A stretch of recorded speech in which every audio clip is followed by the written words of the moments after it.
took a direct hit!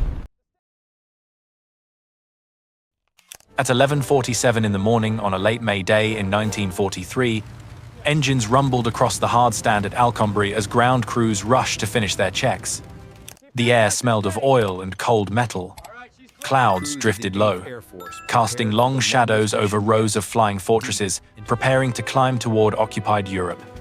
Captain James Hartwell stepped into the cockpit of a machine that felt both familiar and foreign. It had the bones of a B-17, but the nose no longer held a bombardier's table. Instead, a new turret faced forward like a clenched jaw, ready to meet the first strike. This was the YB-40, the flying destroyer, born from a desperate idea.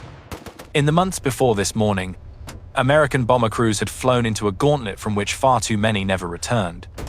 Enemy fighters waited for the moment when the formations lightened after the bomb drop, when the fastest bombers pulled away and the heaviest fell behind. That was when the killing began. The YB-40 promised to stand in that gap, to guard the wounded edge of the formation with fire instead of speed.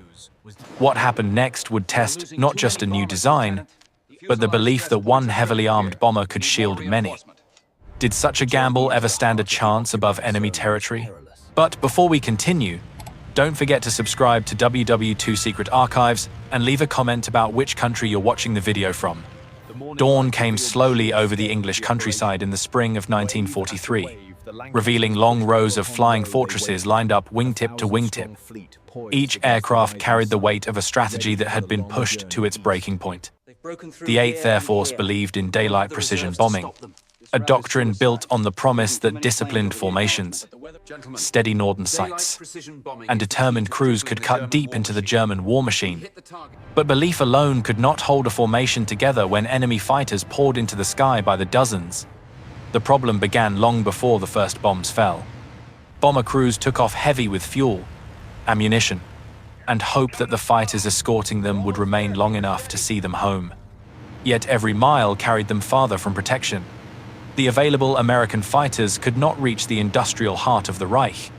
Their fuel ran thin over Belgium, and their pilots had to turn back even as the bombers pressed farther east. From that moment onward, the fortresses were alone, climbing into the range of seasoned German pilots who knew exactly when to strike. By the winter before Hartwell's mission, the pattern had become a grim equation. On the way to the target, the formations held. Gunners shouted bearings, watched contrails shift in the sun, felt the occasional thump of flak against steel. But the real danger waited for the return leg. When the bomb bays opened, the loads dropped, and the lightened aircraft surged ahead. Those that climbed faster survived. Those that could not were left behind in ones and twos, drifting into pockets of sky where radar stations and airfields seemed to coordinate in a silent hunt. The crews had a word for the stretch of sky between the target and the safety of the channel. They called it the gauntlet. Enemy fighters understood the weakness in the American strategy as well as the bombers did. Focke Wulf fighters attacked from the high 12 o'clock position, diving through the narrow gap where nose guns could not track quickly enough.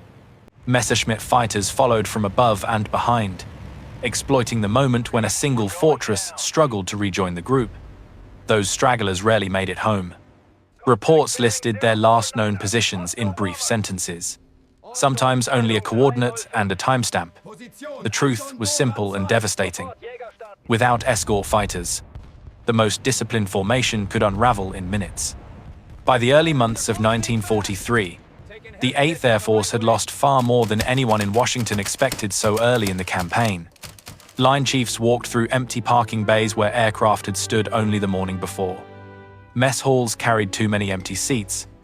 Replacement crews arrived with wide eyes and nervous hands, listening to veterans who counted missions like a dwindling currency. The rule said 25 meant a man could go home. Few believed they would reach that number. Pressure rose on engineers and commanders to find a solution that did not yet exist. Extending the range of escort fighters would take time, fuel innovations, and design changes still on drawing boards. Creating new tactics required testing conditions that could not be simulated on the ground. The need was immediate. Crews needed protection now, not in half a year. That urgency pushed minds toward an idea that seemed, at least at first glance, both logical and bold. If fighters could not stay with the bombers, perhaps a bomber could become the fighter. The proposal unfolded quickly. Take a B-17 airframe. Strip away everything that did not shoot. Remove the bombs. Reinforce the frame. Add armor where vulnerability was highest. Expand ammunition storage until the aircraft could sustain long bursts without pause. Replace the bombardier's glass nose with a turret pointing forward. Install a second upper turret behind the radio room. Move the waist position so gunners no longer collided during tight maneuvers. Add guns to the cheeks, to the sides, beneath the belly, above the spine. Create a flying wall of steel dense enough to make any enemy pilot reconsider his angle of attack. What emerged from this design was not a bomber at all, but a weapon built to stay with the wounded part of the formation, to fly deliberately with the slower aircraft, to absorb punishment so others could escape. The idea was simple. A formation protected at every angle might hold together long enough to cross the coastline. A single gunship at the tail might buy minutes, and those minutes might save hundreds of men. But beneath the optimism lay a truth that few wanted to confront. Every plate of armor, every ammunition bin, every steel support added weight, every additional turret added drag. The fortress, already a heavy machine, became heavier still. The cost of more guns was less speed, less climb, less ability to keep up once the others lightened their loads. The very advantage the flying destroyer needed to provide would depend on its ability to stay with the formation. And that ability was already in question before the first test flight. Engineers studied their calculations. Pilots reviewed early reports. Some raised concerns about balance and control. A few wondered whether the theory could survive the sky. But momentum carried the program forward. The 8th Air Force needed an answer, and the YB-40 was the only answer ready to fly.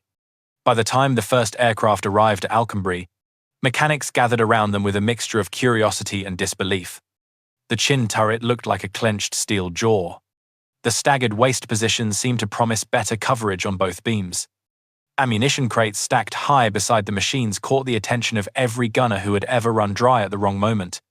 Even skeptics admitted the aircraft felt powerful, almost defiant. Some believed it was exactly what the formations needed. The stakes could not have been higher. If the YB-40 worked, it might change the survival rate of every future mission. If it failed, crews would continue flying into the same gauntlet that had claimed so many lives. The war in the air was becoming a contest of endurance, and endurance depended on protecting the men at the edges of the formation, where loss began. When Hartwell climbed into his cockpit that morning in late May, he carried more than firepower. He carried the hopes of a command searching for an immediate solution and the burden of a design unproven in the unforgiving sky.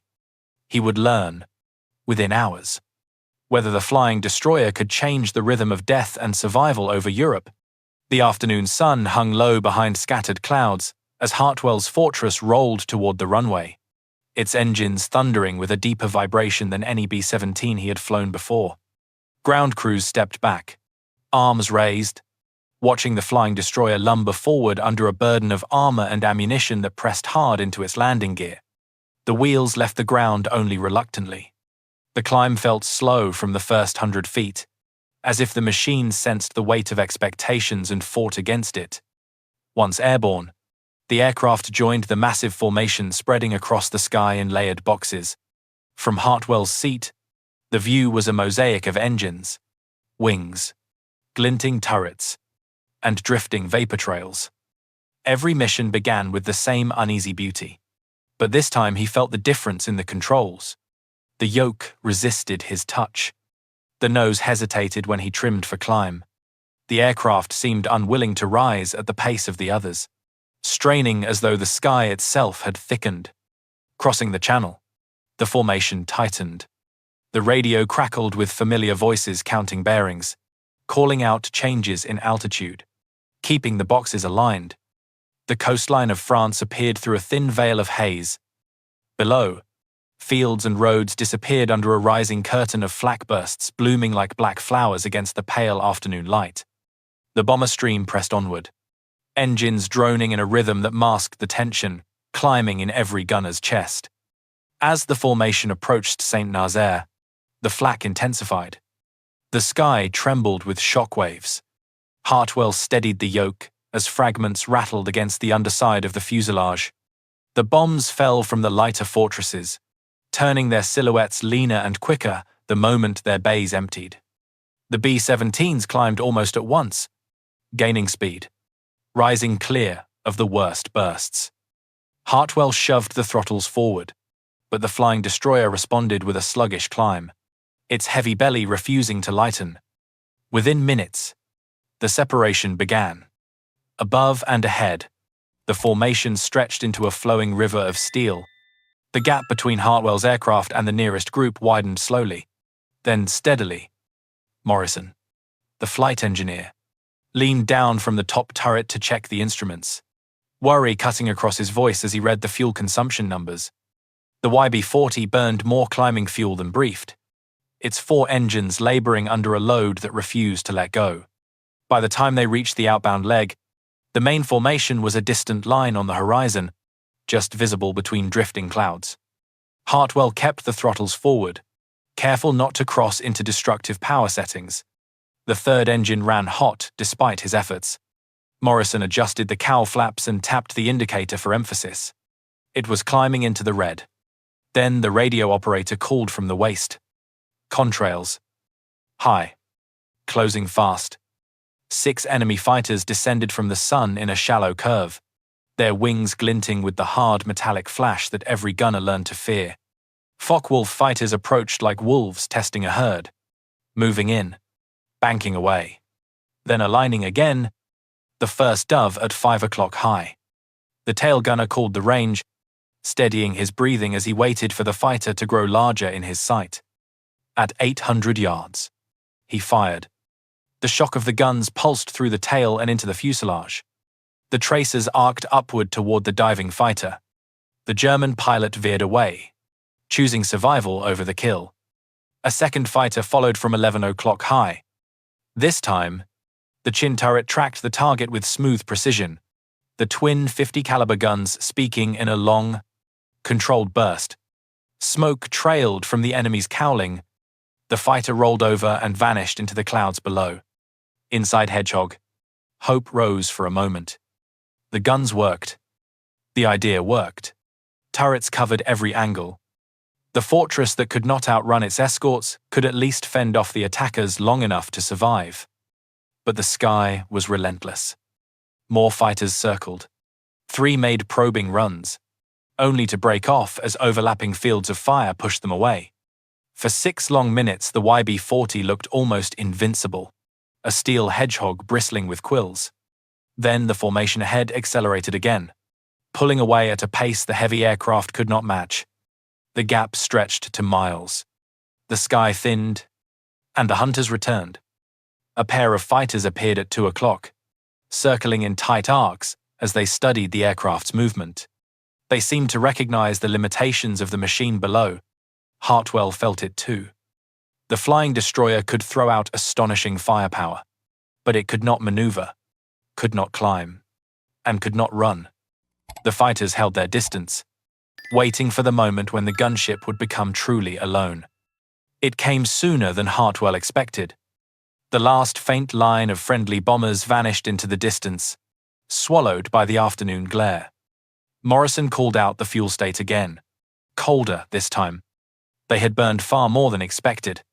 He calculated the remaining flight time to England and compared it against the engine temperatures. Every choice favored survival but threatened the ability to reach the coast. Then the next attack began. 3 fighters approached at once from different angles, high right, low left, and straight ahead. Hartwell steadied the yoke, knowing any evasive movement would bleed speed they could not afford. His gunners opened fire. Spent brass rolled across the deck. The ball turret swept left. The top turret swung right. The chin turret poured fire straight ahead. The aircraft vibrated under the recoil of 8 guns firing at once. The frontal attacker shuddered and peeled away, smoking. The high fighter broke off without firing. But the low attacker kept coming, closing the distance until its cannons spat bright flashes that walked across the right wing. The impact tore through hydraulic lines. Morrison shouted over the intercom. Fluid sprayed across the waist windows. The landing gear system was hit. The trim tab jammed. The controls grew heavy, unresponsive. Hartwell fought the yoke with both hands. Then the radio crackled again. A second YB-40 was falling behind its formation. Captain Richard Hayes, flying another gunship, had also been left alone. His voice carried strain as he reported an engine losing oil pressure. The 2 heavy escorts formed up in a loose defensive pair, their combined guns sweeping, overlapping paths across the sky. For a moment, their mutual presence discouraged the fighters. But the enemy stayed close, circling like shadows waiting for a falter in speed or direction. Crossing the French coast outbound, the sea appeared as a grey sheet stretching to the horizon. 40 minutes of flight remained. 40 minutes of hope threading through engine temperatures and waning fuel. Both aircraft began losing altitude as their engines strained. Hayes throttled back his failing engine, but the pressure dropped to 0. Soon his Fortress flew on 3 engines alone, sinking slowly through the thinning sky. The next threat came from behind. 2 Messerschmitt fighters dove in from 18,000 feet, cannons firing from long range. The tail gunners returned fire. Though the attacks came from steep angles that tested every gunner's instincts, shells ripped through the tail surfaces of Hartwell's aircraft. One explosion shook the stabilizer. Another burst punched through the fuselage just behind the tail gunner's position. Hartwell felt the aircraft sag on one side, the controls sluggish as he tried to keep the nose level. The German fighters climbed away to reposition for another pass. Hayes responded first, the dorsal guns of his YB-40 opening up in a furious burst that traced glowing lines across the darkening sky. The fighters hesitated. Then something else appeared in the distance. 4 American P-47 fighters swept in from the northeast, descending like hawks toward the attackers. The German pilots saw them coming and broke off immediately, banking hard toward the French coastline. The Thunderbolts did not pursue. Instead, they drew into formation with the 2 faltering gunships, wagging their wings in a wordless promise to escort them home. But the danger was not over. Fuel drained rapidly. Hartwell held the throttles with care, feeling every shudder from the damaged stabilizer. Morrison monitored the remaining time, calculating their chance of reaching land. Hayes fell farther behind, his 3-engine aircraft sinking toward the lower clouds. At last, the chalk cliffs of England rose through the haze. Hayes aimed for the nearest airfield, a broad strip at Manston, and declared an emergency landing. Hartwell watched the other gunship descend, its engines straining, its crew fighting to keep it steady. Moments later, the aircraft disappeared from view behind a row of rolling hills. Hartwell's Fortress reached Alconbury only after he and his co-pilot hand-cranked the landing gear down. Each turn of the handle a battle against damaged hydraulics and failing strength. The wheels locked seconds before touchdown. The aircraft thumped onto the runway, skidding slightly as Hartwell held it steady. When the engines finally shut down, silence filled the cabin like a tide. Ground crews counted bullet holes across the fuselage, bent panels, shredded hydraulic lines, a damaged stabilizer, and a jammed trim system. Every mark told the same story. The gunship had fought hard, and it had survived, but it had fallen behind, exactly as the engineers had feared. Colonel Reed stood waiting at the hardstand. He asked for Hartwell's assessment before the pilot even stepped onto the concrete. Hartwell's flight suit was damp with sweat. His hands shook from the long fight with the controls. He met Reed's eyes and said the words that ended the hope behind the design. It cannot keep up. Yet command insisted on further testing. Perhaps it was only a first mission irregularity. Perhaps positioning the YB-40s in different parts of the formation would solve the issue. Over the next several weeks, the gunships flew missions to different targets: Lammers, the synthetic rubber plant at Hewells, and the shipyards at Kiel. Each time, the pattern repeated. The formation dropped its bombs, climbed away, and the flying destroyers sank behind like anchors tied to the wind. Engineers tried quick fixes. They moved ammunition forward to adjust the center of gravity. They modified feed chutes. They altered loading procedures. Nothing changed the outcome. The aircraft remained too heavy, too slow, and too fuel-hungry to stay with the faster, lighter B-17s on the return leg. The data became undeniable. The gunships achieved a handful of victories, but the cost was staggering. Every mission left them alone for long minutes over hostile territory. Every crew risked becoming prey instead of protector. German fighter leaders recognized the pattern immediately. The gunships were easy to identify. They had extra turrets, altered silhouettes, and no bomb bay doors. They were hunted with precision. By late summer, the decision came quietly. The program would end. The remaining aircraft returned to the United States. Some were converted back to standard bombers. Others became trainers. A few were dismantled. The experiment had failed as a concept. But inside that failure, unseen at first, lived the seeds of an innovation that would reshape the air war and save thousands of American lives. Inside a fortress at altitude, sound does not simply fill the space. It presses into bones, into breath, into the thin metal walls that separate sky from men who know they may not see another sunrise. The engines are the first voice, a constant low roar that vibrates through boots and into the floor. Over that thrum come the rattling plates, shifting ammunition boxes, the occasional metallic cry of a turret rotating against its stops.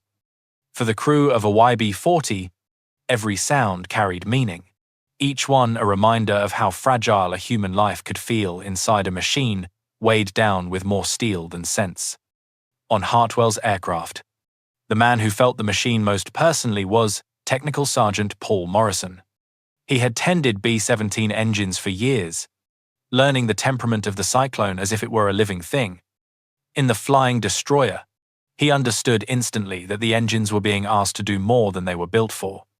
He could hear strain in the rising pitch when Hartwell pushed the throttles forward, feel the shudder that ran through the frame when the aircraft tried to climb but could not.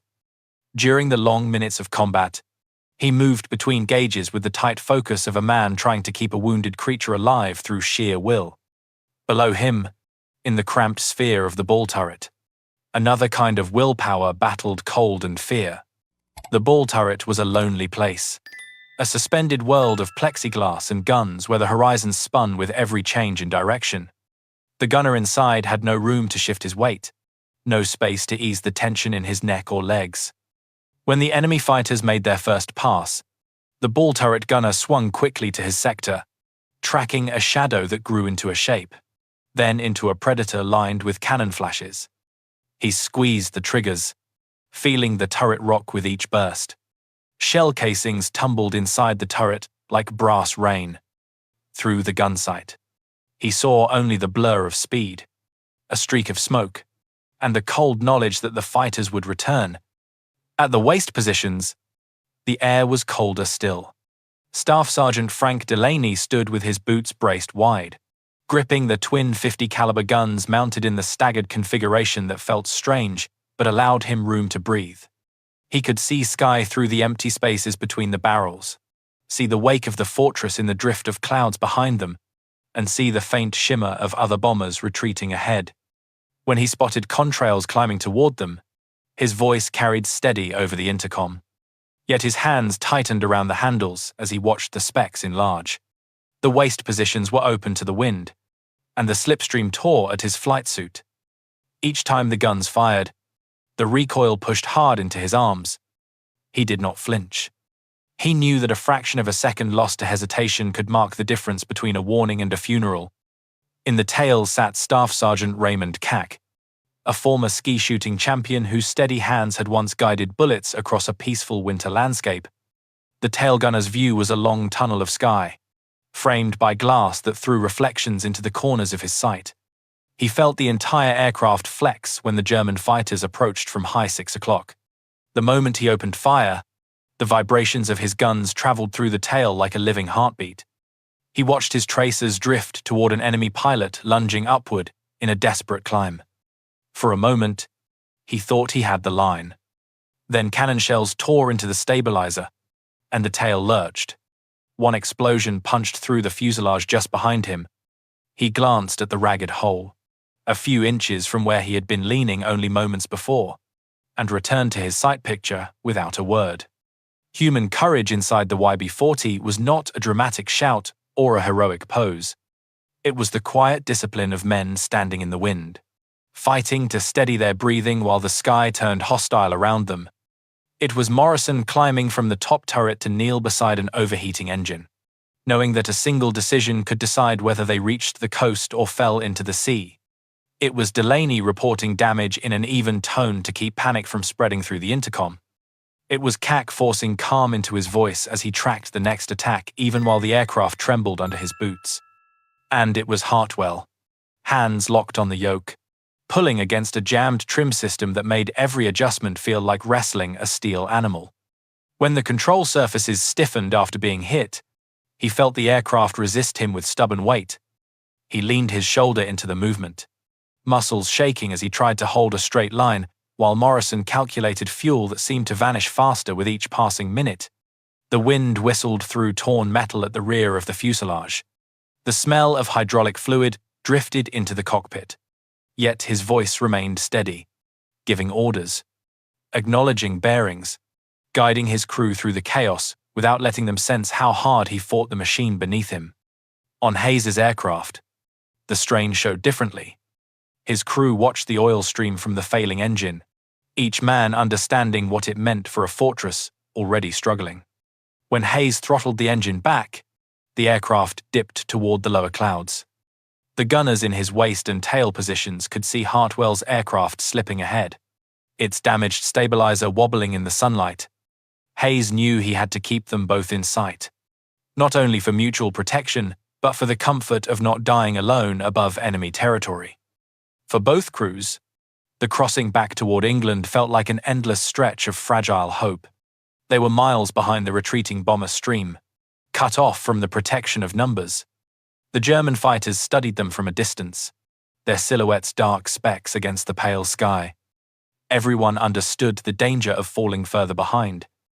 Every gunner held his breath, waiting for the next dive. Every man checked his harness twice, tightened gloves, or whispered a quick private thought to someone waiting at home.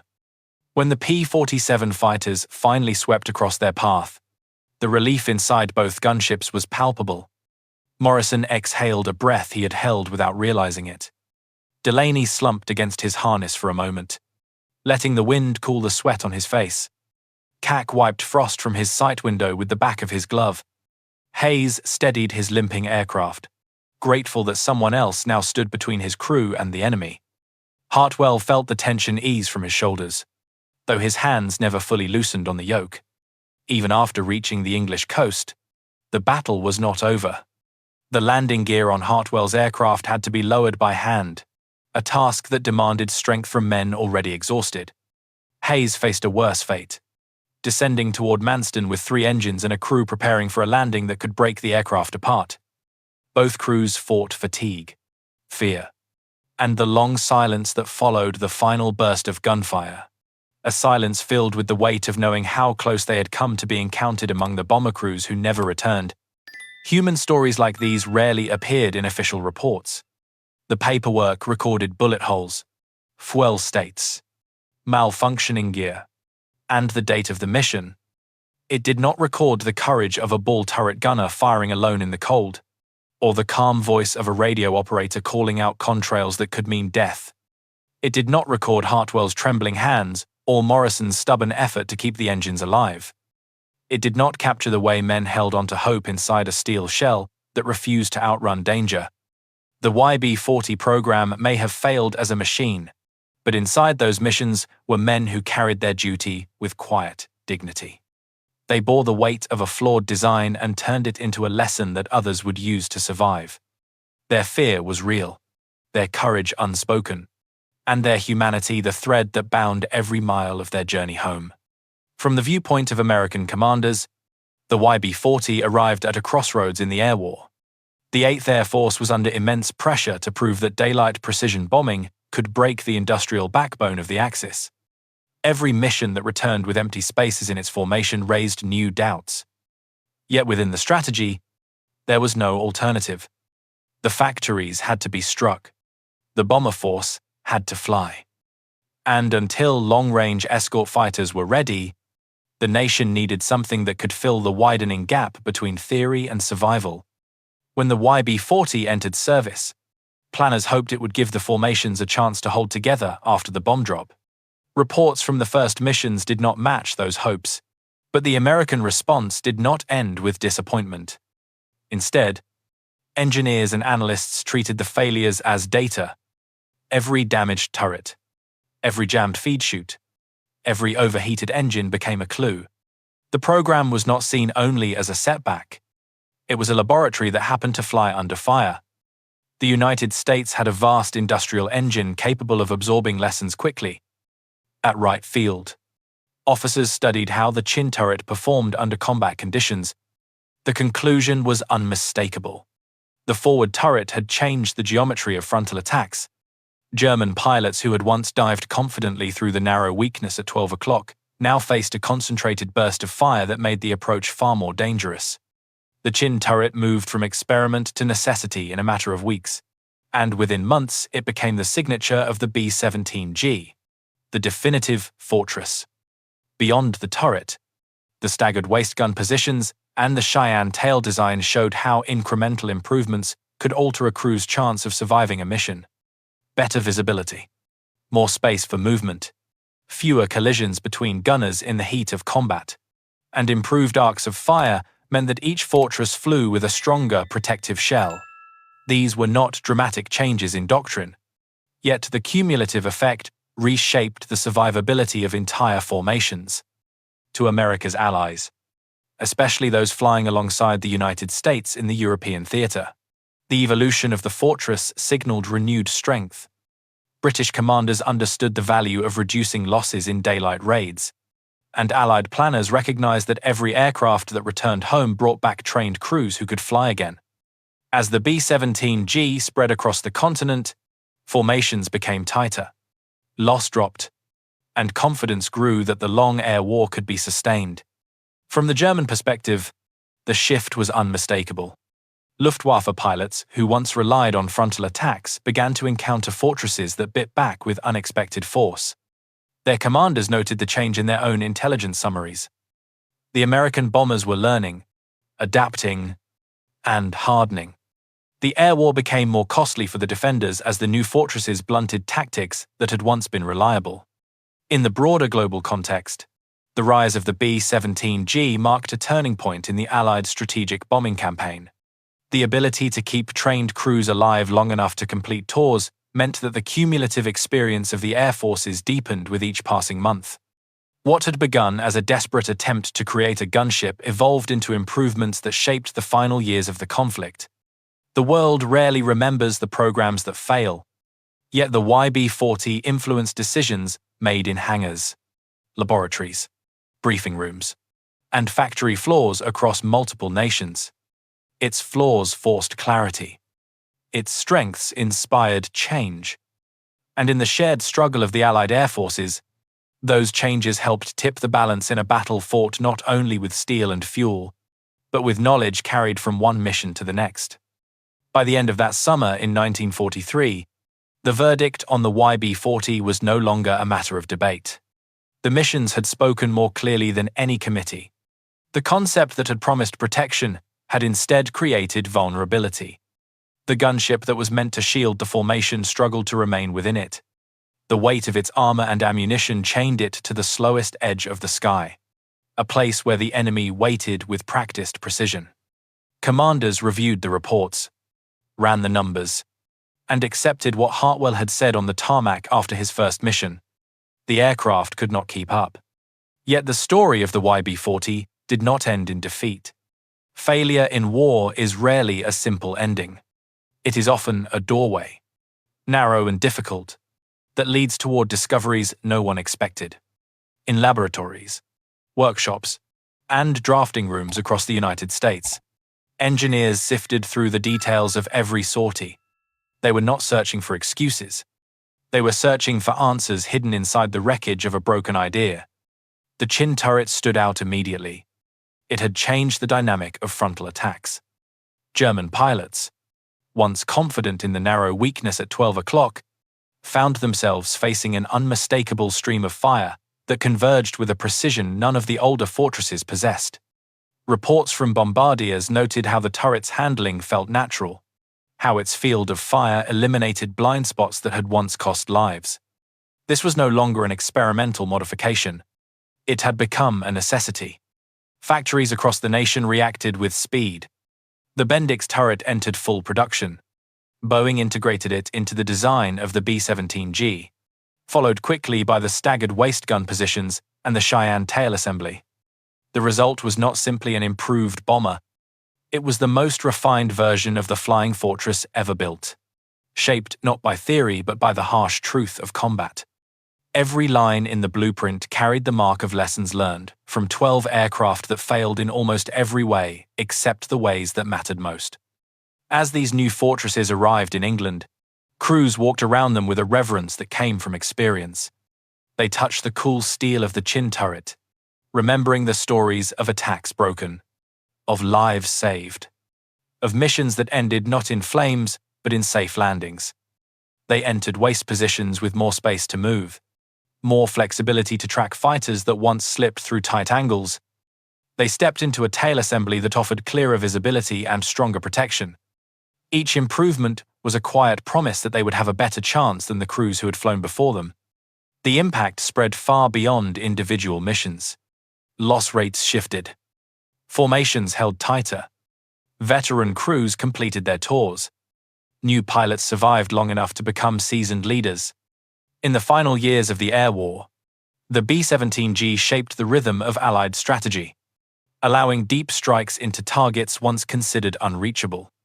The changes that emerged from the YB-40 program rippled outward through every airfield, every briefing room, and every high-altitude battle over Europe. For Hartwell, the legacy was personal. He returned to Alconbury as a training officer and watched the first B-17Gs roll onto the hardstand. The young crews walked around the aircraft with curiosity and relief, studying the turret that guarded their most vulnerable angle. When they asked where it came from, Hartwell told them the truth. It came from a gunship that could not keep up. It came from a program that lasted barely 3 months. It came from an idea that collapsed under its own weight but left behind something stronger than success. A lesson, a design, a path forward. History often forgets the failures that paved the way for triumphs. The YB-40 left no preserved airframes in museums, no memorials to its missions, no surviving wings gleaming under polished lights. What remains instead is the legacy woven into every B-17G that crossed enemy territory and returned home. The forward turret that lit the sky with tracer fire. The staggered waist guns that gave gunners the space they needed to protect their brothers. The redesigned tail that widened the horizon for men watching the danger approaching from behind. The YB-40 did not win glory. It earned something quieter and deeper. It proved that even a flawed idea could carry the seed of innovation. That failure, when studied with humility and urgency, could save lives. The program ended, but its lessons endured through every mission that followed, through every pilot who reached 25 flights, through every crewman who stepped from a battered fortress onto English soil and breathed the cold night air with gratitude. If stories like this resonate with you, if you believe the forgotten chapters of history deserve to be told with honesty and heart, consider subscribing to WWII Secret Archives.